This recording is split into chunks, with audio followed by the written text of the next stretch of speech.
Hello beautiful soul! Welcome back to my channel. This is my channel. American Japan, Kapan, Capricorn. This reading is for you. Tingnan natin na yung September 2025. Maraming salamat muna sa aking mga subscriber, new subscriber, cross-watcher, at sa mga bagong pasok dyan. Welcome na welcome kayo sa bahay ni Ate Aimee. Salamat din sa nakataba ng puso ninyong mga comments.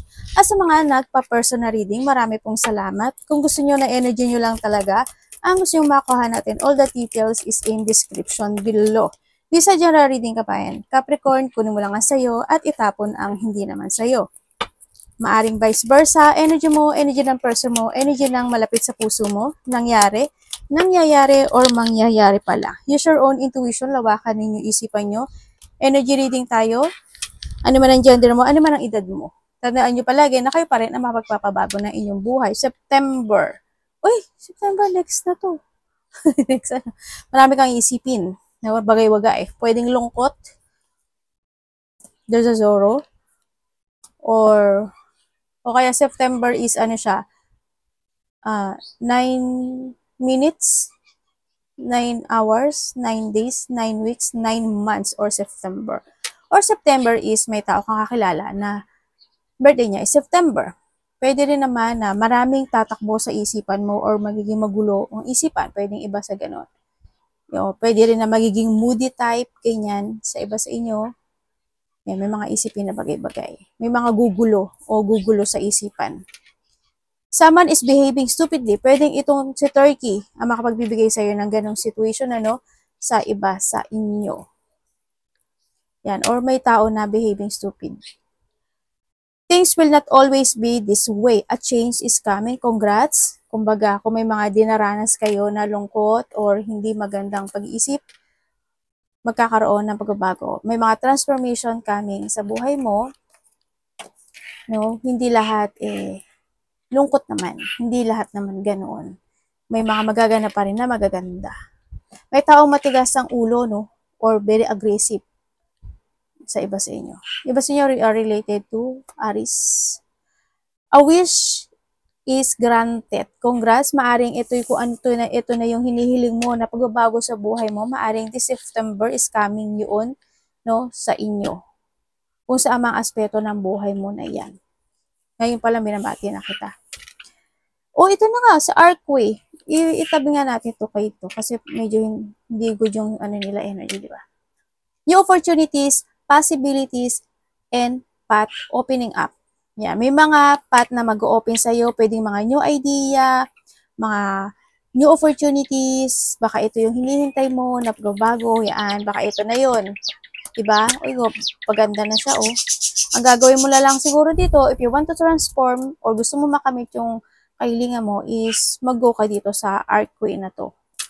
Mag-go forward ka sa plano mo, sa idea mo, ilaya mo yung sarili mo in a situation na ganito, or mag-explore ka na mag-explore. Siyempre, kailangan mo mag-action at need to progress, ang sinasabi rin dito. Hindi yan basta-basta na makakamit mo nang wala kang ginagawa.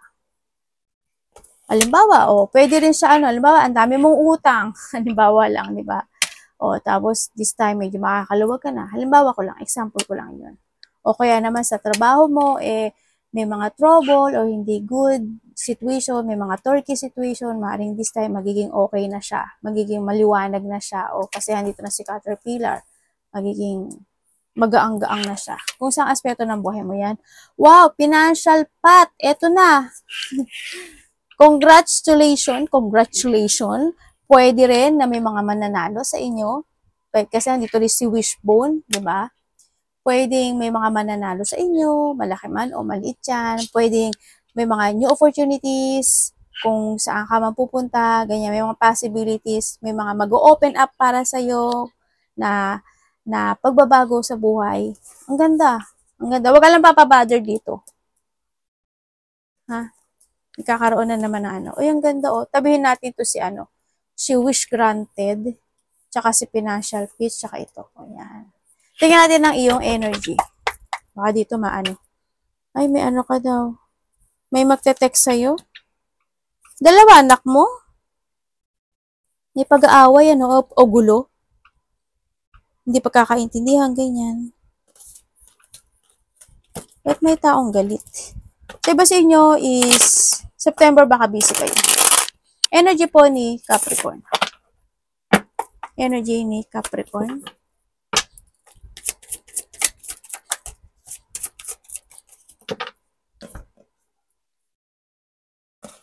Uy, 10 of Pentacles. Lalo. Ayan na. May makakamit ka.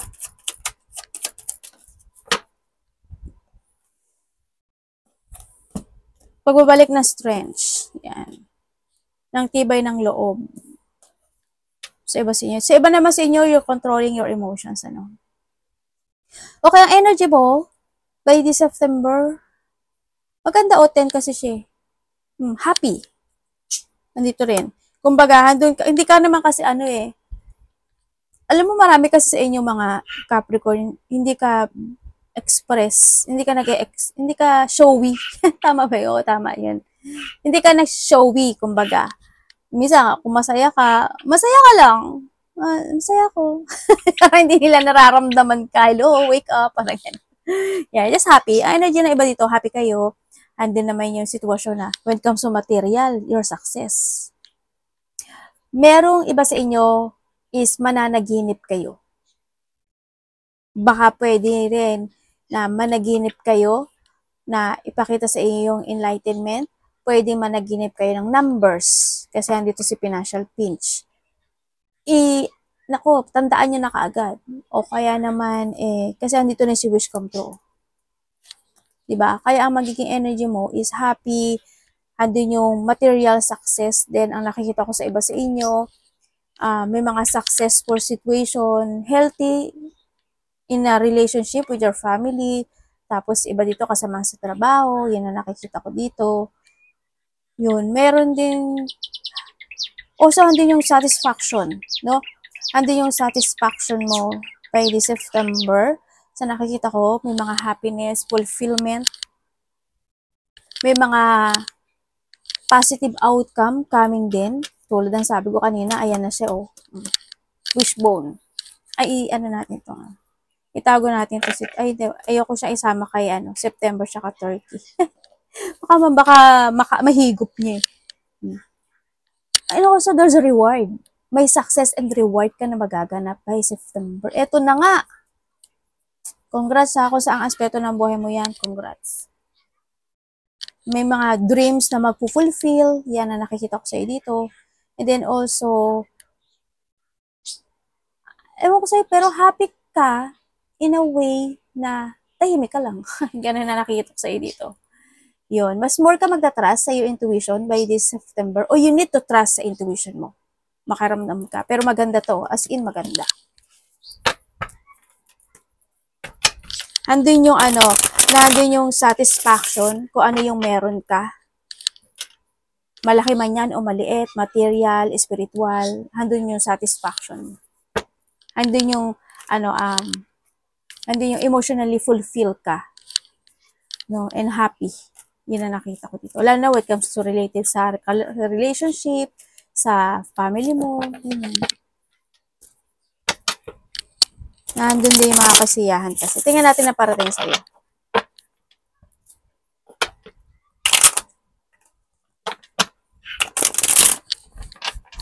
Ay, sorry, anak. Anak, parang inano mo na naman yung ni mami. May something sa balikat ni mami, ah. Basa. Ano mo si mami? Sorry, ha. Bothered kasi ako pag hindi ako makapag-read. Tingnan natin ang parating kay Capricorn Universe.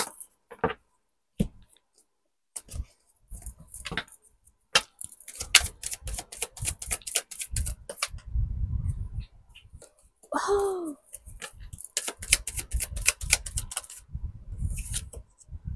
Sun. Universe, explain mo sa akin to. Tapos na ito? Okay. Naintindihan ko na.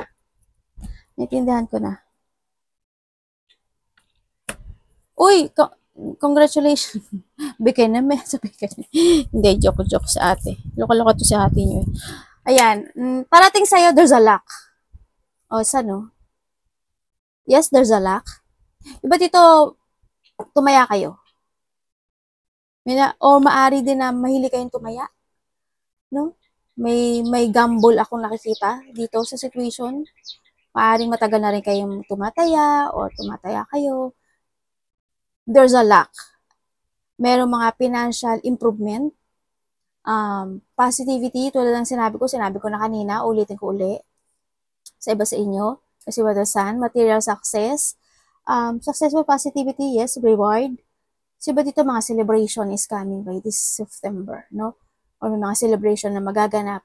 Siyempre, baka may mga gaganap na sa inyo, di ba? Kasi maganda.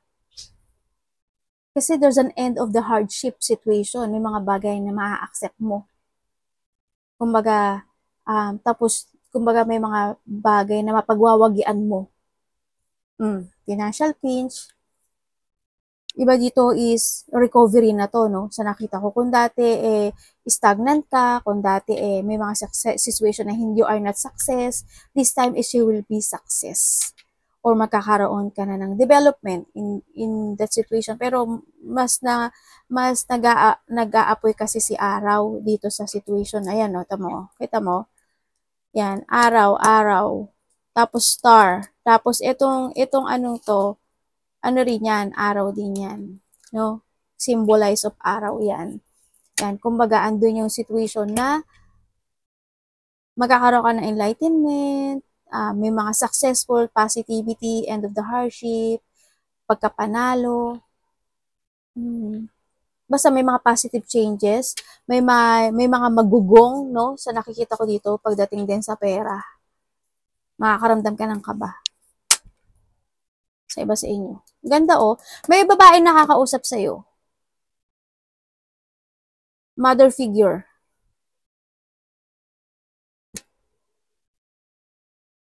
Or ikaw ang kakausap. Pwedeng asawa mo, pwedeng kapatid mo, pwedeng basta babae. Basta babae. Yun ang nakikita ko dito. Basta babae siya. Kilala mo na siya, syempre. Pwede may pag-uusapan kayo related to a money, ganyan, or related to a success. Baka ibabalita mo sa kanya yung success mo, o kaya ibabalita niya sa iyo yung success niya, vice versa. Diba?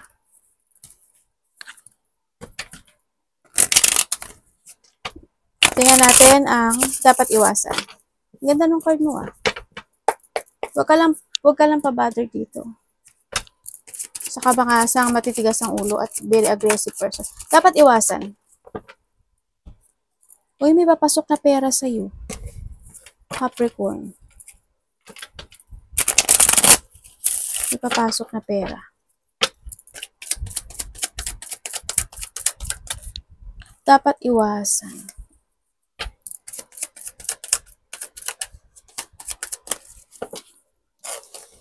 Okay, dapat mong iwasan yung overthinking, syempre. Iwasan mo yung mga chronic fatigue. Iwasan mo yung hindi mo. Syempre, pagiging matigas ng ulo at hindi pakikinig, isa rin yun. O yung mga taong matigas ng ulo, tulad ng sabi ko kanina, di ba? Iwasan mo mapanghinaan ka ng loob. Iwasan mo na hindi ka magkaroon ng pag-organize with come sa money mo. Iwasan mo yung mga tao na gagamitin ka lang.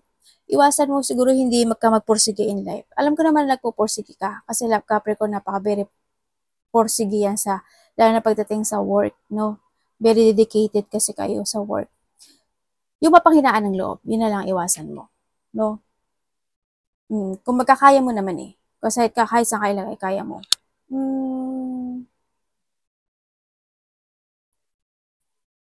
Yung hindi ka magkaroon ng, wag naman over. Kasi kayo naman kasi mga Capricorn, over din kayo mag-guard sa sarili niyo eh, no? Okay naman yun. Okay naman yun. Pero wag naman yung over na ayaw mo nang magpapasok ng sino man sa mundo mo. Hindi naman, wag naman. Yung ano lang, yung mild lang, ganyan. Pero yun ito trust pa rin sa intuition mo. Yan. Guardan mo lang yung sarili mo sa mga tao na parang ginagamit ka lang o yung masama yung pakay sa'yo, ganyan. Mararamdaman mo naman yun. Iwasan mo yung away, galit. pagpuot, pagkainis, magtaas ng ego o matataas ang ego. Iwasan mo yung yung mga tao na nag-cooperate sa'yo or makipagkompetensya ka sa kanila in a way na hindi naman magiging good yung result, umiwas ka na lang doon. Sa nakikita ko dito. And yung hindi mo alagaan din yung sarili mo, kinakailangan din ang sinasabi dito. Kung kinakailangan mo mag-exercise ka kung kinakailangan. O may mga bagay na kailangan ayusin, may mga bagay na kailangan i-transform, sinasabi dito. There's an end situation, ako nakikita sa'yo. Basta always keep fighting. Yun, strength, basta always have a strength lang talaga ang nakikita ko dito. No? Tsaka don't be shy to express your feelings, ang sinasabi rin dito, ha?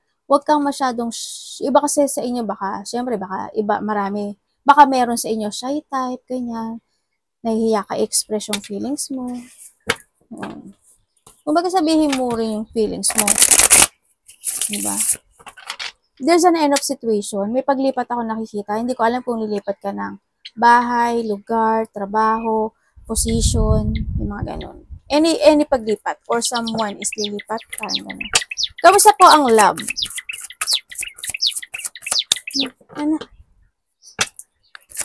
Love sa lahat. Kapatid, anak, magulang, karelasyon, kaibigan, pamilya. Aba, may humihingi ng hustisya sa'yo. Capricorn. Or ikaw ito.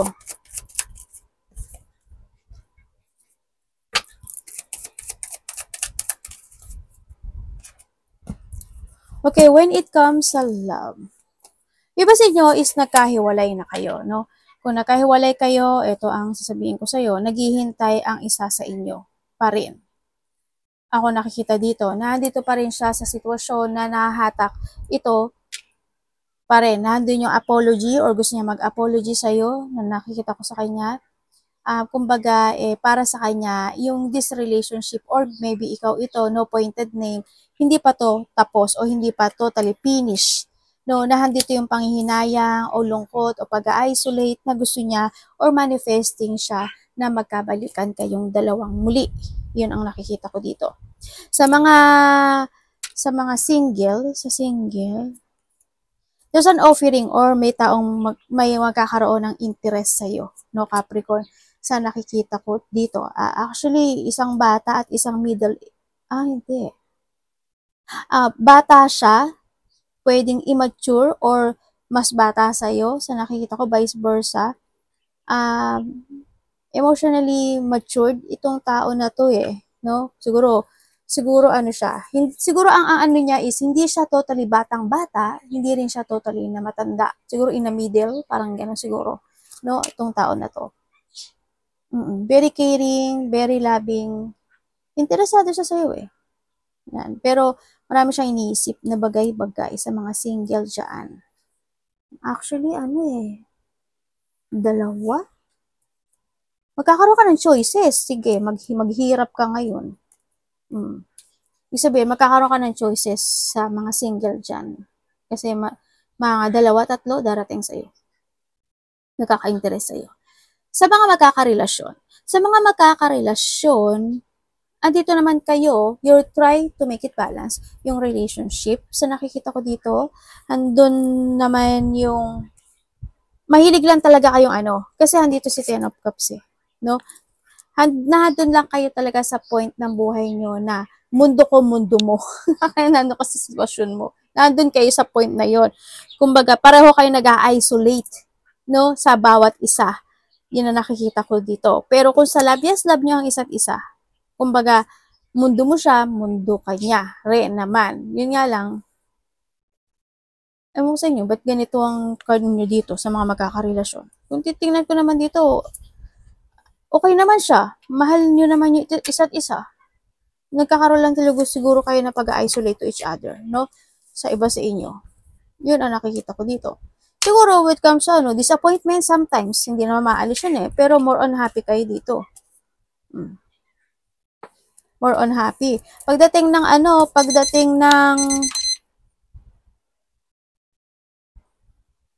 Kailan po, universe? October? Pagdating na October, merong fortunate outcome na magaganap sa'yo. Kumbaga may wish come true na makakamit ka. Pwede rin by the 10 days of September. Maring ganon. Baka ito yun. May manifestation ka raw na makakamit. Dito. Yun nga, ang sabi nga dito, sa mga magkakarelasyon, nga, yun nga, nandun naman yung, handun yung try to make it balance, you are my world, you are my world, ikaw ang mundo ko, ganyan. Nandun naman yung pagsasacrificing to each other, when it comes dito, sa love na to. Always try to make it balance naman, and there's a love. Kung mag-ewan ko, bakit may minamanifest kayo? Parang may mga minamanifest kayong dalawa. No? Na gusto nyong makamit. Or maybe siya sa'yo, or ikaw sa kanya. Kamusta ang money ni Capricorn Universe?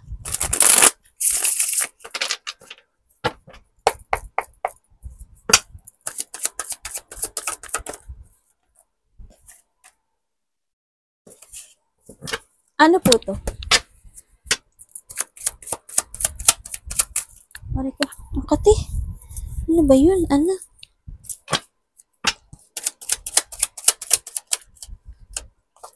May positive outcome daw, oh.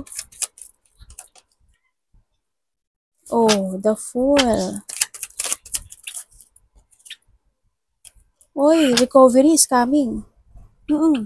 Mukhang may celebration kayo, ah. Diba dito may celebration, siguro within the 3 hours, 3 days, 3 weeks, 3 months. Yan. Or by the 3rd week of September, pwedeng ganun. Or by the September 3, pwedeng ganun. Yun, merong mga celebration, ganyan, may mga inuman. Ano lang siya, hindi naman siya big parang small event or small gathering, small kainan, mga ganyan. May mga happy gathering situation. May nakita akong ganun sa inyo. O pwede rin na may tao na mag-aaya sa'yo to chill, no? Kung sino man siya. Maaari mag-chill kayo, kakain kayo sa labas, or iinom, ganyan. Dito, wasgam sa pera mo, nandito ka sa new beginning, no? Kumbaga, may mga situation na ile-let go mo. Andito ka sa sitwasyon mo na marami kang responsibilidad when it comes sa iba sa inyo.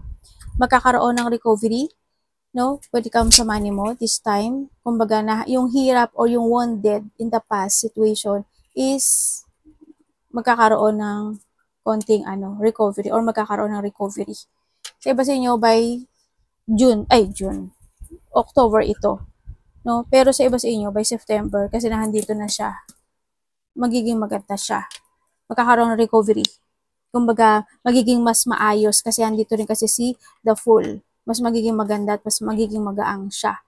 Or sa iba naman dito, this is the time to start a new beginning when it comes sa pagpapatakbo mo ng pera para mas maging maganda na talaga siya. Diba zero yan? Ibig sabihin, mag-start ka from the basic, mag-start ka muli, i-start mo na, i-let mo na yung mga dapat i-let go, ganyan.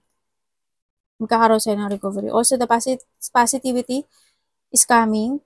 May pagkakagastusan ka by September or sa mga days na sinabi ko or months na sinabi ko or weeks related to money. Baka yung mga celebration, ganun. Kumbaga, survivor ka dito sa money mo.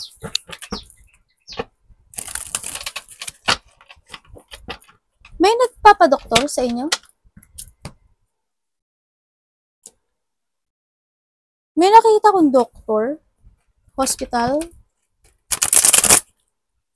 Kasi paring may tutulungan ka or may hingi sa'yo ng tulong. The Fool again, Yun na nakikita ko dito.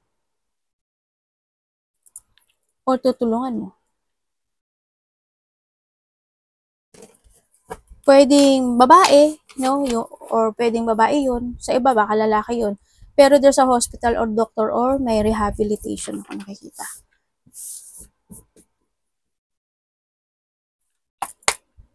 Ano ba to? Nasa malakpak. Health mo. Tingnan natin ang health.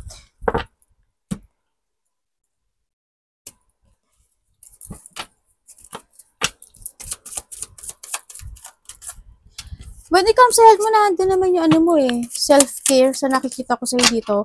Yun nga lang, ang problema lang kasi sa'yo, no, mahina yung loob mo sa iba sa inyo. Siguro shy type ka nga, o kaya minsan napanghihinaan ka na ng loob, ganyan. Sa iba sa inyo. Sa health mo, sa health, may lalaki at babae na may sakit. Sana hindi ikaw to. Apart to family, pwedeng itong isa sa kanila or silang dalawa mismo. Or kung ilan man sila, 3, 4. Huwag naman sana 5, diba? 2. Ano, parang forever silang kailangan gamutin or mga maintenance, parang ganun na nakikita ko dito. Yun. Pwedeng sila is may sakit. Itong tao na to is may sakit siya sa dugo. Pwedeng puso, sa bandang dibdib. Pwedeng ganun. Or, pero hindi naman yung pagiging self-care eh. Kumbaga, siguro maintenance siya. No? Nagiging healthy naman din yung nakikita ko dito. Yan. Siguro iba dito mga buto, kasukasuan, goat, mga ganyan. Mga, ano ba? Low blood, high blood. Ano ba yung ano sa dugo?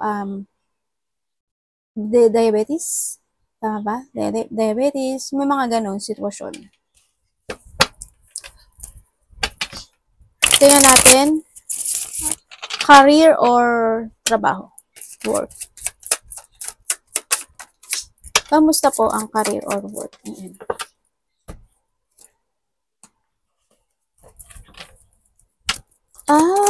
Magulo ah. Iba sa inyo magulo. Magulo naman yung workplace mo. Ano ba yan? Kumbaga, may sa workplace mo or sa career mo, may magulo eh, no? Medyo may mga away, galit, tampo, pagkainis. Yun na nakikita ko sa iyo dito. Mga taong sinungaling, mga tao na feeling nila ay sila mas marunong sa iyo.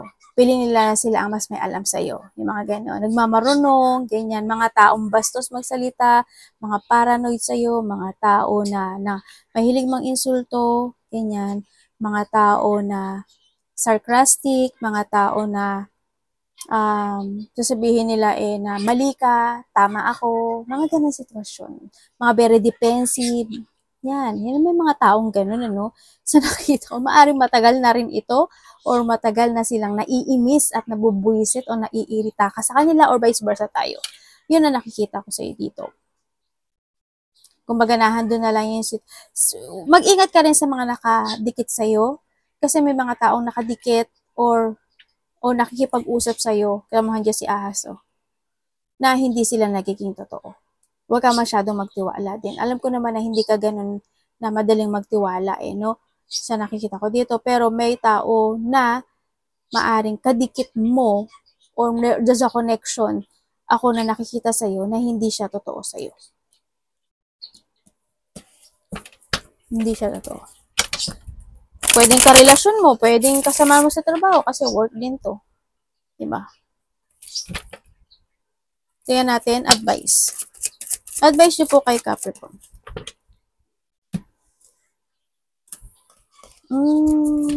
Okay. May mga tension na hindi pa tapos, ano?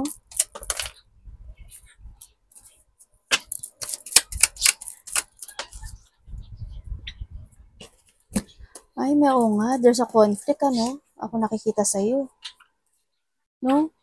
Ang baga, meron ding, may mga ano, no? May mga matataas talaga ang ego. Sa nakikita ko dito. May pagkagastusan ka raw. Sabi dito. May mga tao talaga na mahilig sila makipag-compete or maybe this is you, no? May mga disagreement, may mga, sa iba sa inyo is for motivation kayo. Sa nakikita ko, tulad ng sabi ko sa inyo, di ba? Parang may mga iniisip-isip ka sa sarili mo, naghanap ka na, parang mahilig ka magmuni-muni sa iba sa inyo. Mahilig kayo magmuni-muni, you always manifesting, yun na nakikita ko sa iyo dito. May mga sitwasyon din na maaaring nag-iingat ka rin or pinag-iingatan mo. nagsisiyasat ka sa sarili mo, naghahanap ka ng katotohanan, may mga bagay na urong sulong, no, na situation. Also, meron din ako nakikita na retirement. Di ko alam kung may nag-retire in your part, kapatid, anak, magulang, or maybe you want to retire or thinking for a retirement, or someone, when it comes sa mga kasama sa trabaho, yan, baka may nag-retire, no, or there's a retirement situation. When it comes sa advice, sinasabi dito, take it action, be creative, making things happen, start a new beginning into your life. Siyempre, sinasabi rin na huwag ka mag-overthinking or huwag mo ihiwalay din yung sarili mo o i-misalignment yung sarili mo sa ibang tao. Siyempre, sinasabi dito na try mo rin na makipagsalamuha sa mga good person para mas, 'di ba? Para may mga matutunan ka rin, 'di ba? May mga matutunan ka, matuto mo na ganito pala 'yon, ganyan pala 'yon. Mas mag-growth ka pa. Kumbaga, no, ang sinasabi dito. Try to cooperate din or try to deal din sa ibang tao ang sinasabi dito. No? Kumbaga, express mo din yung feelings mo. Tulad ng sabi ko kanina, 'di ba? Try to communicate, kumbaga. Yun ang nasa sa'yo na yun kung gusto mong gawin. 'Di ba? Yun. Arigatou namaste, God bless.